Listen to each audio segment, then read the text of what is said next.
were all the mother.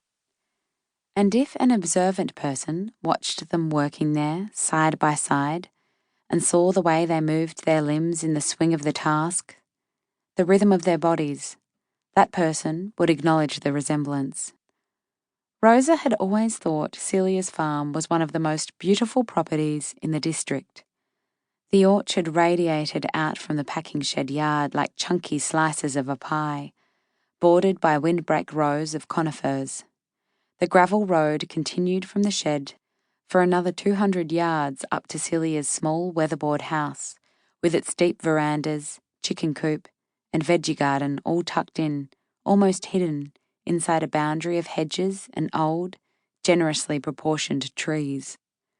The ground fell away behind the house paddock, sloping down to a pretty creek that ran strongly even in the driest summer.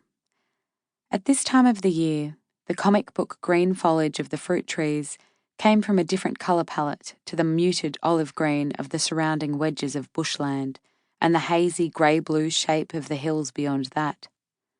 Some people might think this mix of colours was incongruous or unnatural, but Rosa found it lovely.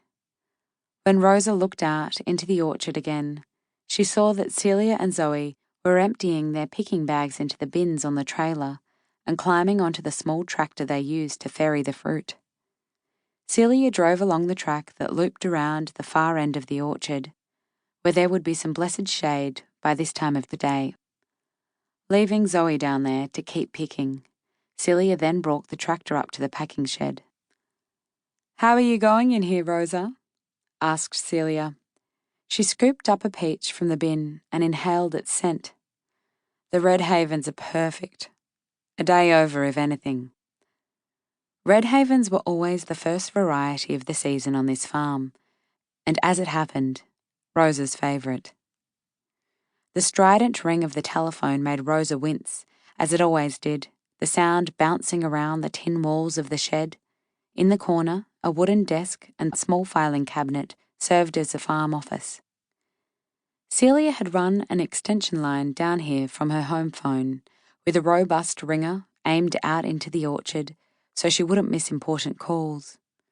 As soon as Celia picked up the phone, Rosa could tell from her tone, without needing to hear the words, that the news was disappointing. Celia covered the receiver with her hand to explain.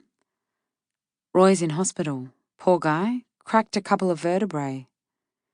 This was why Roy and his pickers had failed to turn up as promised. And according to the series of phone calls Celia then made, it seemed the whole team of workers had scattered, leaving her without anyone to pull in the Red Havens. "Can you believe this? Best season for 5 years and the bloody fruit's going to rot on the trees." Celia made an effort to laugh, even though Rosa could see she was worried. She flipped through the exercise book on the desk, looking for more phone numbers, and muttered half to herself and half to Rosa, "I could maybe hire some students through the teachers' college, but it'd take a few days to arrange that, which doesn't help with the fruit that won't last until... Shit. Santino's not answering his phone. I should try ringing the guy down at the... Oh, not to worry. We'll be fine." Celia stuck at it, making call after call to dredge up experienced pickers from somewhere. She had installed an extra long cord on the handset so she could move around, getting other tasks done whenever she was on the phone. Meanwhile, Rosa got on with the job of packing the peaches from the bins. Sometimes people expressed surprise that Rosa, at the age of 72, was still working in the packing shed for her neighbour. In fact, many growers preferred to have the older women working in the sheds because they were steady and careful with the stone fruit. But it would be fair to say Rosa was one of the oldest packers, and it would be true to say she allowed herself to be a little bit vain about that. People were also surprised that Rosa's accent was still strong, considering she left Hungary before the war and came to Australia decades ago.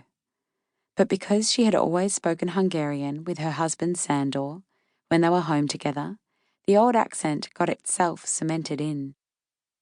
For days in the packing shed, Rosa twisted her long hair up into a bun to keep her neck cool. She wore